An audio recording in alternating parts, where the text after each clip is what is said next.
पवित्र अशा या धर्तीवर ज्या मातेपित्यांनी मला जन्म दिला अशा माझ्या मातापित्यांना सुद्धा माझे त्रिवार नमन त्रिवार नमन त्रिवार नमन। येथे उपस्थित सर्व बौद्ध उपासक तथा बौद्ध उपासिका, दृश्य अदृश्य जीवजंतू, प्राणी, पशु पक्षी जिथकुठपर्यंत माझा आवाज जात असेल तुम्हा सर्वांच्या प्रति मंगलकामना व्यक्त करतो। आलेल्या सर्व पाहुणे मंडळींचे मी वाघ परिवारातर्फे तसेच अळकमोल परिवारातर्फे हार्दिक हार्दिक स्वागत करतो। आज रोजी उपासक सिद्धार्थ राजू वाघ आणि उपासिका राणी शशिकांत अळकमोल यांचा साक्षगंध विधी बुद्ध, धम्म आणि संघ या तीन अनमोल त्रिरत्नांना अनुसरून संपन्न होणार आहे।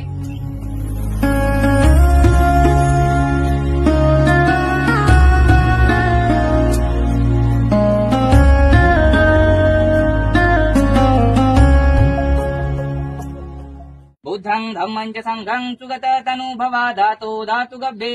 लंकाय जम्बुदीपे तिदसपुरवरे नागलोके सधूपे सब्बे बुद्धस्य बिम्बे सकलदश दिशे केसलोमादिधातु वन्दे सब्बेऽपि बुद्धं दशबलदंशं बोधिचेतियं नमामि वन्दामि चेतियं सब्बं सब्बटानि सुपतिष्ठितं सारिकधातु महाबोधि बुद्धरूपं सकलं सदा